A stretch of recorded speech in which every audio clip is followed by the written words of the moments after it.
Abra sua Bíblia comigo na carta de Filemon, o missionário Paulo escrevendo a um parceiro seu chamado Filemon.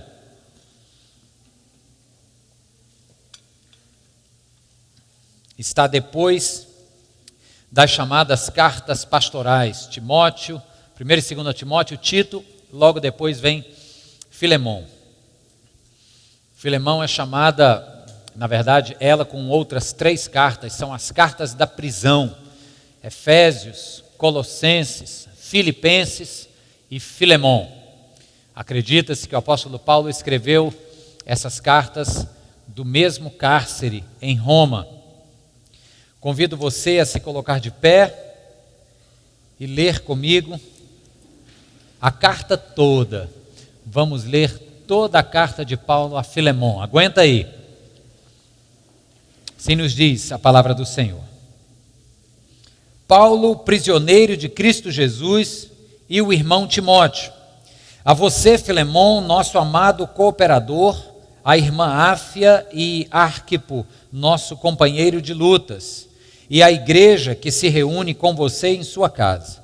A vocês, graça e paz da parte de Deus, nosso Pai, e do Senhor Jesus Cristo.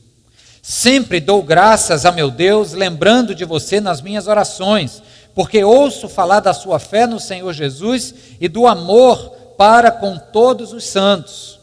Oro para que a comunhão que procede da sua fé seja eficaz no pleno conhecimento de todo o bem que temos em Cristo. Seu amor me tem dado grande alegria e consolação, porque você, irmão, tem reanimado o coração dos santos. Por isso mesmo, tendo em Cristo plena liberdade para mandar que você cumpra o seu dever, prefiro fazer um apelo com base no amor. Eu, Paulo, já velho, e agora também prisioneiro de Cristo Jesus, apelo em favor do meu filho Onésimo, que gerei enquanto estava preso. Ele antes lhe era inútil, mas agora é útil, tanto para você quanto para mim. Espera aqui um minutinho só para te explicar uma coisa. A palavra grega, onésimo, significa aquele que é útil. Aqui o apóstolo Paulo faz um trocadilho com o nome do sujeito. Ele diz, olha, enquanto ele lhe era apenas um escravo no meio de tantos outros, ele não lhe tinha tanta utilidade como tem para mim agora. Então esse Onésimo é verdadeiramente útil para mim agora. O apóstolo Paulo faz isso. Verso 12. Mando-o de volta a você como se fosse o meu próprio coração. Gostaria de mantê-lo comigo para que me ajudasse em seu lugar enquanto estou preso por causa do Evangelho. Mas não quis fazer nada sem a permissão para que qualquer favor que você fizer seja espontâneo e não forçado. Talvez ele tenha sido separado de você por algum tempo, para que você o tivesse de volta para sempre. Não mais como escravo, mas acima de escravo, como irmão amado. Para mim, ele é um irmão muito amado e ainda mais para você, tanto como pessoa quanto como cristão. Assim, se você me considera companheiro na fé, receba-o como se estivesse recebendo a mim. Se ele o prejudicou em algo ou lhe deve alguma coisa, ponha na minha conta. Eu, Paulo, escrevo de próprio punho, eu pagarei. Para não dizer que você me deve a sua própria vida. Sim, irmão, eu gostaria de receber de você algum benefício por estarmos no Senhor. Reanima-me o coração em Cristo. Escrevo-lhe certo de que você me obedecerá, sabendo que fará ainda mais do que lhe peço. Além disso, prepare-me um aposento, porque graças às suas orações, espero poder ser restituído a vocês. Epáfras, meu companheiro de prisão por causa de Cristo Jesus, envia-lhe saudações, assim como também Marcos, Aristarco, Demas e Lucas, meus cooperadores. A graça do Senhor Jesus Cristo seja com o espírito de todos vocês. Pai, obrigado por essa carta e pela mensagem maior que tem aqui nela, Senhor. Aguça os nossos ouvidos e o nosso coração nesta noite, para ouvir de ti o que realmente o teu Espírito está nos dizendo a partir desta carta a Filemon. Em nome de Jesus nós oramos. Amém. Amém. Pode se sentar. Queridos, o apóstolo Paulo passou por muita coisa. Dos muitos cárceres que teve, apedrejamentos, ameaças, saiu fugido diversas vezes dos lugares por onde passava, foi descido pela janela num cesto para não ser morto lá em cima. Das muitas aventuras, vou botar bem entre aspas aí, do apóstolo Paulo, nessa aqui ele está preso em Roma. E neste cárcere romano, ele então escreve cartas para as igrejas que havia fundado ao longo do caminho na sua primeira viagem missionária. Aqui ele escreve uma carta para um sujeito residente da cidade da Ásia Menor chamada Colosso. A mesma cidade para quem o apóstolo Paulo escreve a carta aos Colossenses. Possivelmente uma outra igreja. Nesta carta aqui, Paulo está tratando de um assunto pessoal com um parceiro seu, alguém que havia se convertido a partir da pregação de Paulo, chamado Filemon. Qual era o problema? O Filemon tinha um escravo, na verdade tinha vários escravos. O regime de escravidão naquela época era muito comum, e já eu preciso te falar alguma coisa sobre isso. E então o Filemon tinha vários escravos, dentre eles um sujeito chamado Onésimo. Aparentemente esse Onésimo parecia ser meio carga torta, porque o camarada não só foge, como ainda apronta alguma lá em Roma, porque ele vai preso. E no cárcere conhece um sujeito, apóstolo Paulo, e então ouve as boas novas do Evangelho de Jesus Cristo e se converte. Convertido, o Onésimo, então, conhece a verdadeira liberdade. E então o apóstolo Paulo escreve agora uma carta para o senhor do Onésimo, que era o Filemon, e faz todo esse pedido, esta intercessão que você ouviu aqui. Quanto ao regime de escravidão, para a gente entender o que a Bíblia fala sobre escravidão, especialmente no Novo Testamento, a gente precisa se despir um pouco de algumas ideias preconcebidas que a gente tem sobre escravatura. Com a nossa mentalidade colonial, a história do Brasil, a gente vai lembrar de navio negreiro, a gente vai lembrar de negros africanos que vieram debaixo de peia, usurpados de suas próprias terras, chegaram no Brasil numa época em que a coroa portuguesa e espanhola cogitava que nem negros nem índios tinham sequer alma, então cometiam as maiores atrocidades com os corpos, com o espírito, desumanizavam os negros. Então quando a gente fala de escravidão, nós trazemos à mente uma verdadeira repulsa de uma prática histórica que desumanizou pessoas pela cor da sua pele. Se você olhar nos livros de história brasileira, é isso que você sente. Se você estende um pouco mais o escopo e vai para a história também norte-americana, e você assiste filmes como um último que eu assisti aí, muito bom por sinal, mas fortíssimo, chamado 12 anos de escravidão, fortíssimo filme. Se você vê filmes daquele jeito, você também se condói, porque você vê que a coisa com relação aos negros escravos era desumanizadora. E você então, quando lê aqui na Bíblia que existiam senhores e escravos, e nesta carta de Filemon, você nem vê o apóstolo Paulo questionando esse sistema de escravidão, parece uma coisa meio confusa. Ué, escravidão é aquele destroço desumanizante ou não? Bem, é, com todas as letras. Mas na Grécia Antiga, na Roma Antiga, o regime de escravidão tinha algumas nuances diferentes. A relação do escravo com o seu senhor era, de fato, ainda era uma relação de posse, um ser humano possuía outro ser humano, então é errado, logo de saída. Porém, havia afeto em muitos casos, havia respeito à vontade do outro em muitos casos, não em todos, claro, sempre existem os excessos. Havia a concessão, ou por tempo trabalhado, ou por bem-querer-se ao determinado escravo se concedia a liberdade. A história do escravo de orelha furada, né? Ele cumpriu um tempo servindo, o seu senhor lhe deu a carta de alforria, ele saiu livre, mas então fazia-se o que está aqui no livro do Êxodo: fura-se a orelha para que ele possa continuar sendo um servo amado do seu Senhor. Então, quando falamos de senhores e escravos, pelo menos nos moldes bíblicos, nós não estamos na mesma ideia dos nossos livros de história ou da luta honrada que Martin Luther King, por exemplo, brigou em favor dos direitos civis norte-americanos. Não se trata disso, está claro, irmãos? É preciso fazer esse pano de fundo para a gente entender bem o que está em jogo aqui.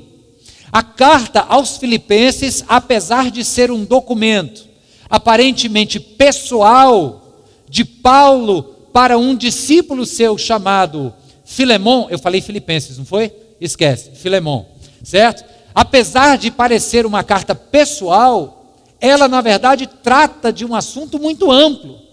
E se você olhar fundo comigo, e a gente vai entrar nela agora, você vai ver que tem 3 características do Evangelho de Jesus Cristo que são absolutamente maravilhosas.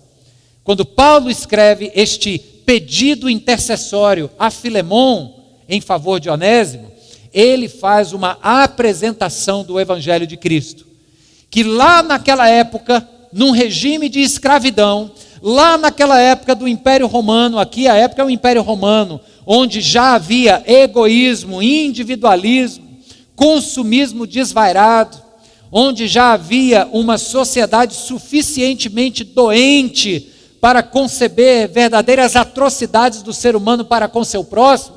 Neste contexto, o apóstolo Paulo escreve esta carta, e com essa carta ele mostra algumas características poderosas de como o Evangelho cura as nossas relações. Em primeiro lugar, eu quero te chamar a atenção para os primeiros versos. Primeira característica de um Evangelho que cura as nossas relações está aqui, ó, no verso 1 ao 3. Eu até coloquei ali o versículo com algumas lacunas, para você frisar bem o que eu quero dizer nesse primeiro ponto. Eu vou ler para você e vai estar aparecendo ali, ó. Paulo, prisioneiro de Cristo Jesus, e o irmão Timóteo. A você, Filemon, nosso amado cooperador, a irmã Áfia, possivelmente esposa do Filemon, ao Arquipo, nosso companheiro de lutas, e à igreja que se reúne na sua casa. A vocês, graça e paz da parte de Deus, nosso Pai, e do Senhor Jesus Cristo. Essa é a saudação, viu? Aí arruma de nome. Lá no final isso se repete, a partir do verso 23. Epáfras, meu companheiro de prisão por causa de Cristo Jesus, envia-lhe saudações, assim como também Marcos, Aristarco, Demas e Lucas, meus cooperadores. A graça do Senhor Jesus Cristo seja com o espírito de vocês. Queridos, o Evangelho é para ser vivido na companhia de outras pessoas.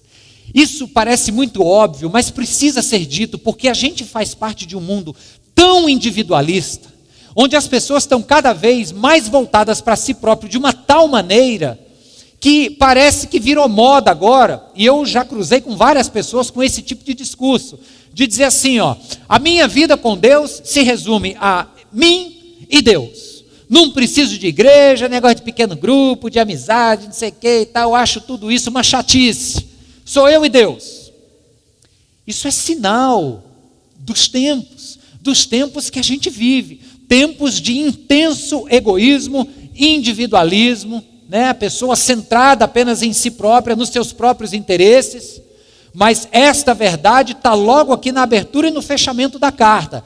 Tem uma ruma de gente envolvida. Repare só aqui no início que o a craseado é uma preposição, para a. Então Paulo escreve essa carta a Filemon, mas ele também diz para a igreja que se reúne na sua casa. Em outras palavras, este é um assunto privado entre nós, Filemon, mas eu quero que esta carta seja conhecida em seu conteúdo na igreja que se reúne. Sabe por quê? Porque não é para ter segredos.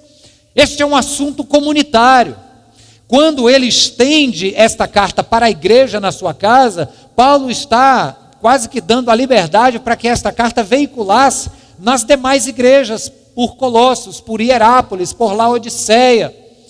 A ideia é que o evangelho precisa ser compartilhado com outras pessoas e não vivido numa individualidade egoísta.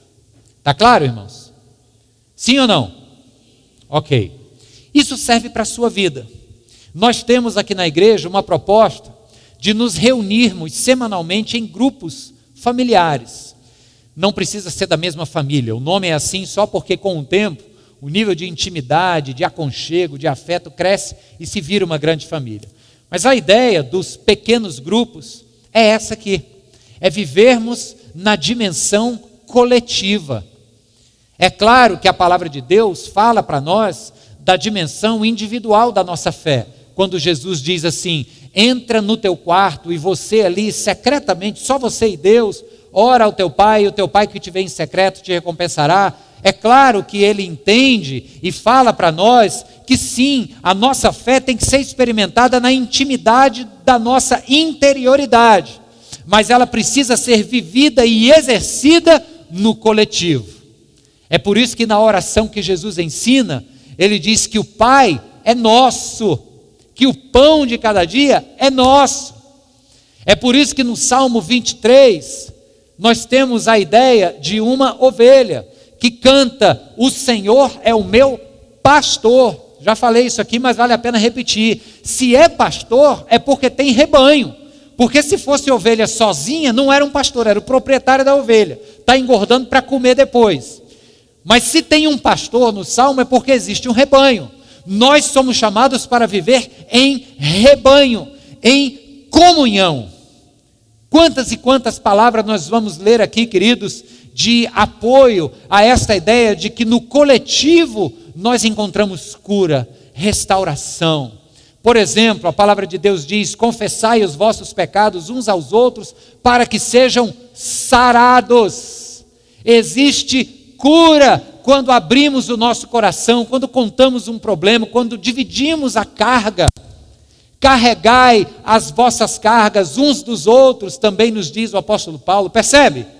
A carta aos Filipenses, ela abre e termina dizendo, Filemon, estou com esse F na cabeça aqui de Filipenses. A carta a Filemon, ela abre e termina dizendo assim, presta atenção, Filemon, que a vida com Deus é melhor vivida se for no corpo, na coletividade.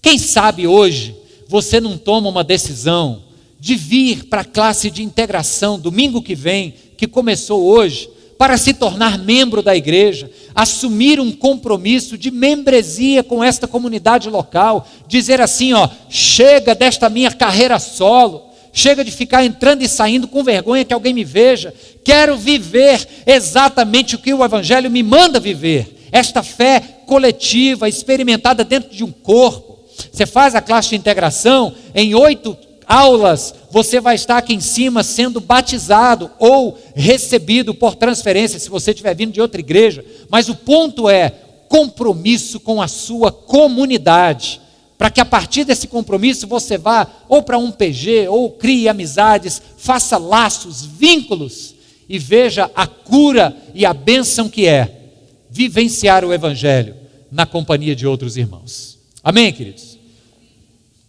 Não importa tanto o que você vai ouvir nesta noite, importa mais aquilo que você vai decidir depois de ouvir o que você está ouvindo. Então, esse é o momento, talvez agora você está tomando uma decisão, guarda esta decisão. Domingo que vem eu quero te ver aqui, 9 da manhã, classe de integração, ou na quarta-feira, antes do culto de oração. Vamos para frente. Depois, a carta de Filemon continua, e então ela nos faz um grande desafio. O apóstolo Paulo faz uma proposta para Filemon revolucionária. Mas eu estou dizendo verdadeiramente revolucionária. Olhe comigo, por gentileza, o verso 16. Verso 16, o que é que Paulo diz a Filemon? Não mais, Filemon, ele será teu escravo. Mas acima de escravo, você vai recebê-lo como irmão amado. Ele está propondo que Filemão receba Onésimo de volta. Onésimo havia fraudado o seu senhor. O senhor dele, Filemão, havia pago por ele. O certo a fazer, Onésimo, é voltar a Filemão e se entregar a ele. Paulo manda um bilhete junto, está aqui a carta. E nesta carta, no verso 16, ele diz: Filemão, estou te enviando Onésimo, para que você o receba, não mais como escravo, mas como irmão amado em Cristo.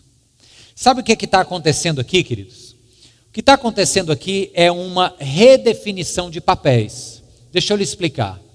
Tem um teólogo da libertação, conhecido, principalmente na década de 70, ele é alemão, mas morou muito tempo no Chile, chamado Franz Rinkelamert, algo mais ou menos assim.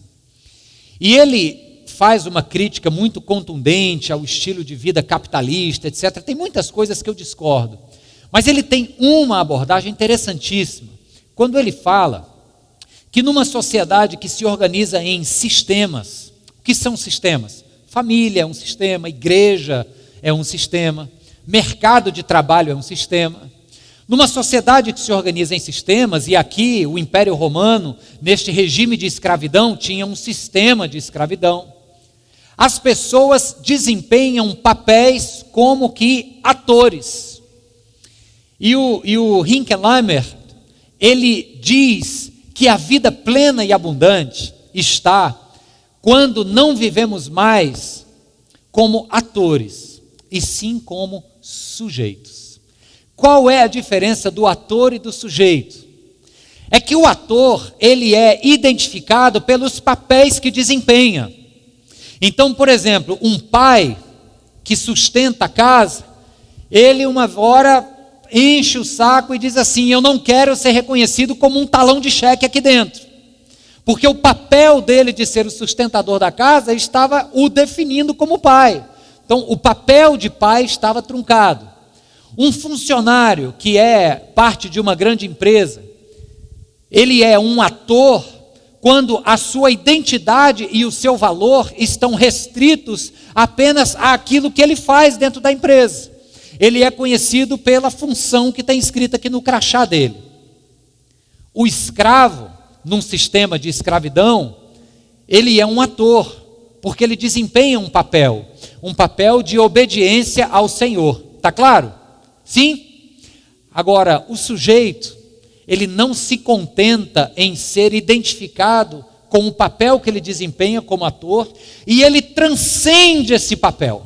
Veja, não é que ele vai rejeitar o papel que ele desempenha como ator, porque este papel é necessário. Se ele é um empregado, ele tem que se submeter às ordens do seu chefe. Se ele é um pai que tem que sustentar a casa, ele tem que trabalhar e ser o talão de cheque que vai pagar as contas. Isso é fato. Mas ser sujeito, diz o teólogo, é quando nós não nos contentamos em ser identificados pelo papel que desempenhamos no sistema, e nós transcendemos esse papel e somos identificados pela nossa verdadeira identidade. Olha como isso está aqui no verso 16. O apóstolo Paulo diz assim: Filemão, estou te mandando Onésimo, não mais como escravo, mas como irmão em Cristo. Onésimo não lhe é mais um ator desse sistema, ele é um sujeito, ele é um alguém que foi amado pelo Senhor Jesus, que morreu na cruz por ele. Ele é alguém com imenso valor aos olhos de Deus. Esta é a verdadeira identidade deste que eu estou lhe mandando.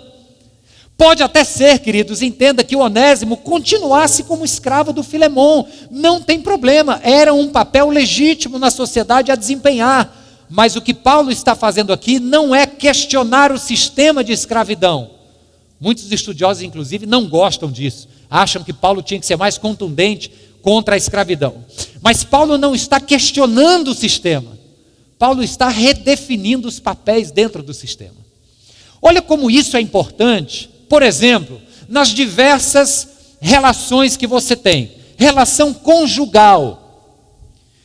Obviamente que não é o teu caso, mas tem muito marido que diz assim, ó, lugar de mulher na cozinha, é diante de um fogão, né? Não é teu caso, claro. O que é isso? Isto é reduzir o sujeito mulher a um ator que apenas desempenha o papel da cozinha. Sabe como é que é? Às vezes relação profissional, né? Eu sou o chefe e exijo respeito dos meus funcionários, aquele líder autoritário, né? Que segundo os estudiosos não é mais nem um líder, é um gerentão mesmo. Líder é outra coisa. Mas esse camarada que empurra de cima para baixo a sua autoridade, ele vive na base de papéis desempenhados. Queridos, se a gente chegar no trabalho, olhando para os nossos pares, para aqueles que trabalham conosco, não colocando em primeiro lugar o papel que desempenham como atores de um sistema, mas olhando para cada um como sujeitos, como pessoas sobre quem pesa a graça de Deus. Alguns já a conheceram, outros não. Quando olhamos de igual para igual, quando o apóstolo Paulo fala na carta aos Gálatas, capítulo 5, capítulo 3, a partir do verso 28, quando você lembra desse texto assim, ó: não há judeu nem grego, nem escravo, nem livre, nem homem, nem mulher, pois todos somos um em Cristo. Quando olhamos para o próximo como sujeito, como alguém igual, quando olhamos para o cônjuge como alguém igual, quando olhamos para um funcionário ou a quem ou acima de nós, como iguais, as nossas relações mudam, queridos. O que Paulo está dizendo aqui não é, Filemon, não é cristão você ter um escravo, não é isso que Paulo está dizendo. Paulo está dizendo o seguinte: Filemon, esse camarada é teu escravo, mas antes de tudo, ele é teu irmão em Cristo. Como é que isso muda as tuas relações? Fala a verdade. Você olhar para alguém que dorme do seu lado, você olhar para alguém que trabalha do seu lado, alguém que estuda ao seu lado. Como é que isso muda a tua realidade? Irmãos, isto muda, eu vou te dizer, radicalmente, porque você se torna uma pessoa mais humilde, uma pessoa mais temperante, uma pessoa que lembra que todos nós, crentes ou descrentes, todos somos criados à imagem e semelhança de Deus. Isso dá-se o nome de doutrina da criação. Quando as pessoas olham para o seu semelhante a partir da ótica da doutrina da criação, qual seja, fomos criados à imagem e semelhança de Deus, as nossas relações mudam. Deixa eu te dar um dado histórico. O que levou Martin Luther King Jr.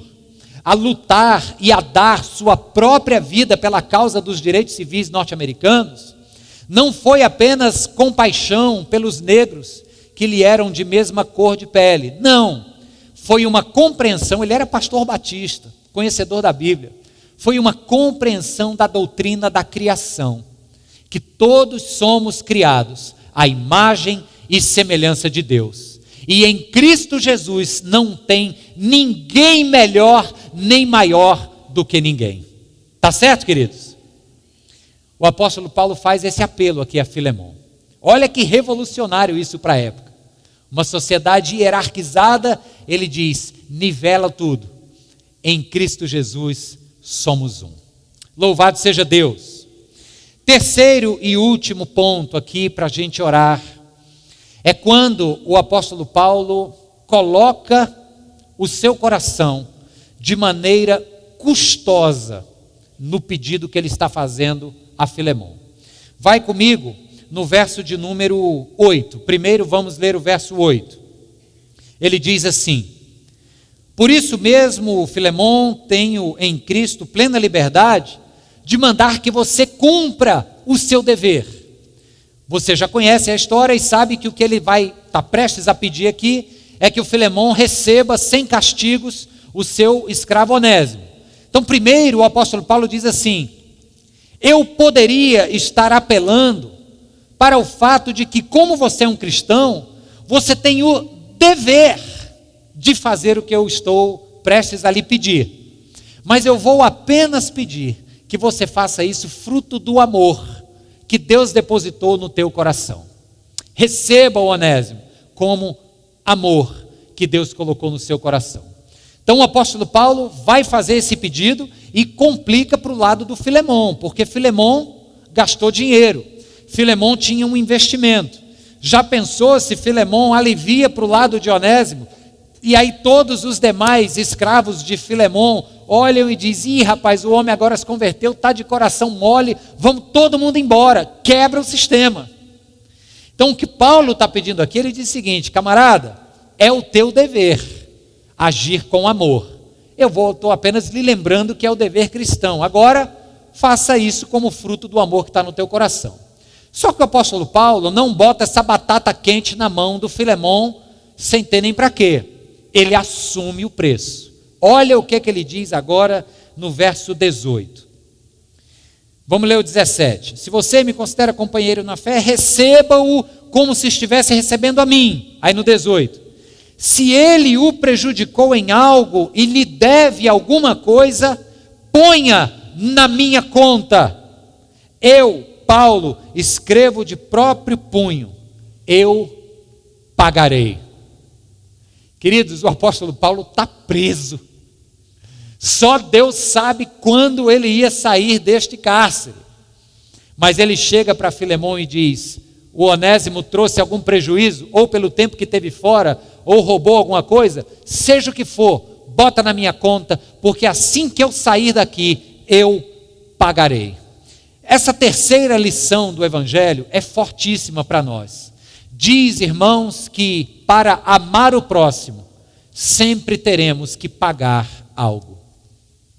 Não existe amor ao próximo verdadeiro sem custo real. Vou repetir essa frase para você. Não existe amor ao próximo de verdade sem custo real.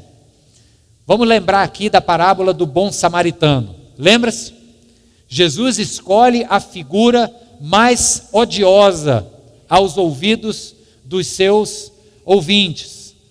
A plateia que ouvia a parábola não gostava dos judeus da Samaria.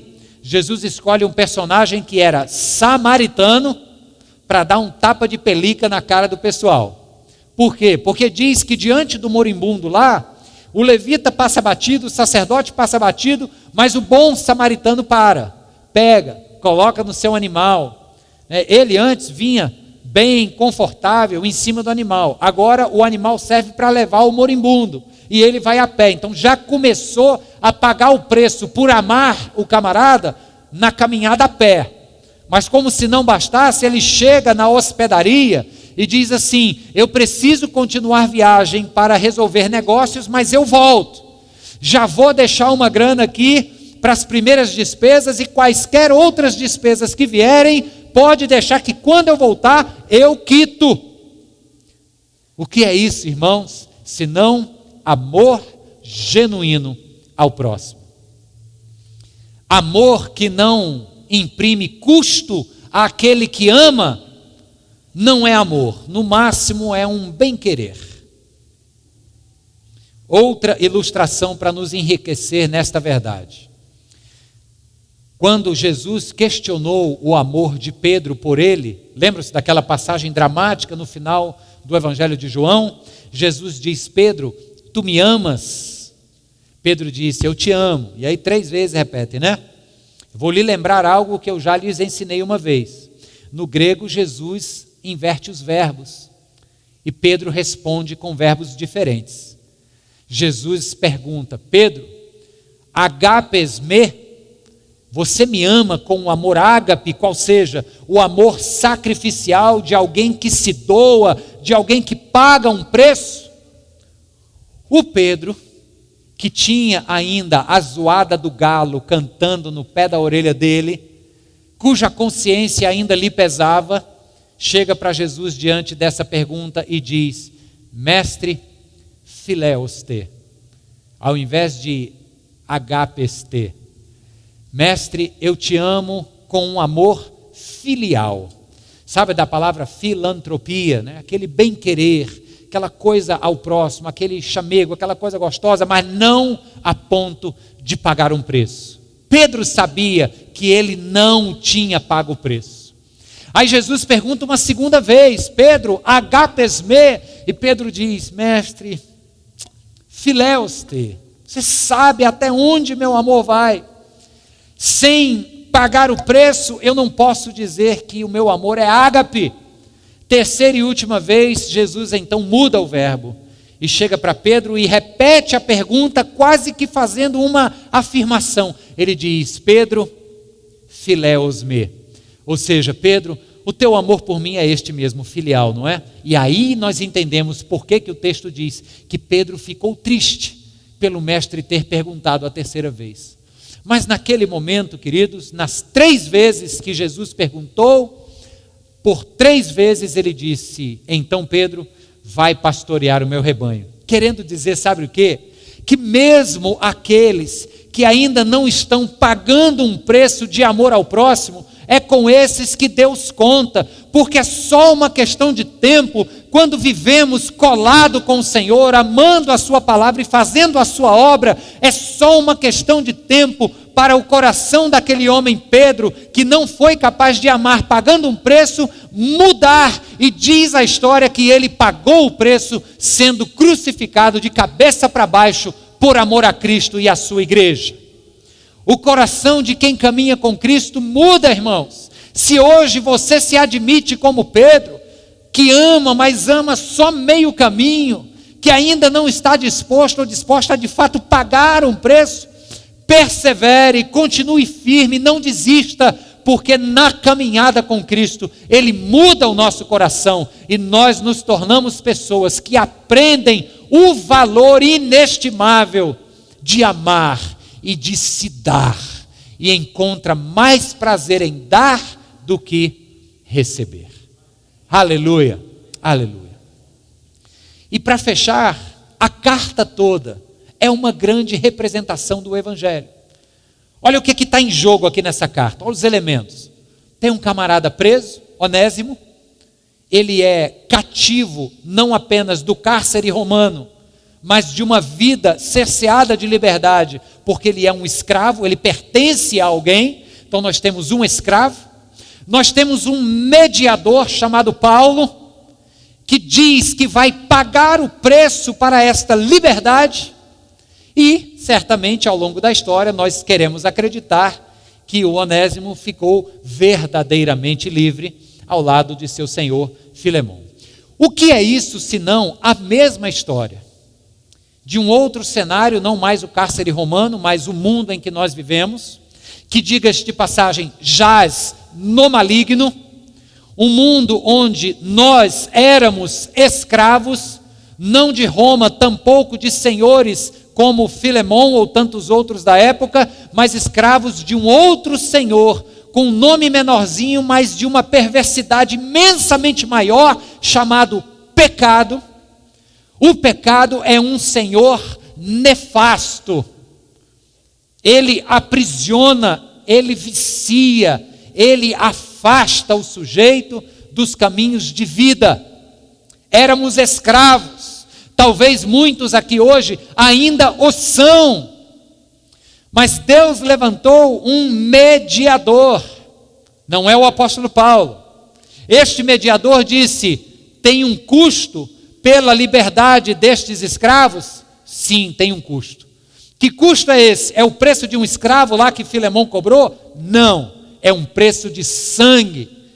E quando o apóstolo Paulo diz: olha, eu assino aqui de próprio punho que eu vou pagar, para nós também teve uma assinatura, só que não era com tinta no papel, era uma assinatura de sangue na cruz do Calvário. Este foi o preço que o nosso intercessor, Jesus Cristo, pagou por amor.